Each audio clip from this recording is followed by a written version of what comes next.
In this video, I'm going to show you how you can add member tags on WhatsApp groups. Okay, let's get started. As usual in this channel, we don't waste time. Open WhatsApp.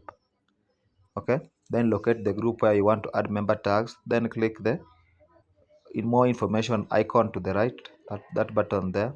Then you will see members. Just come and see the name members here. Then you will see the members. Now click on your name here. Okay, that's my name there. Then I can add my member I can add my member tag on this group. Maybe I am the project manager.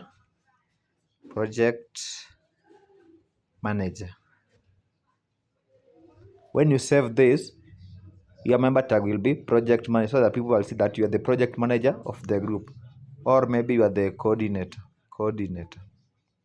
So that's how you add the tags on our WhatsApp group. Thank you guys for watching. If you found value in this video, please make sure to like it and subscribe to the channel for more tips like this. Until next time, peace out.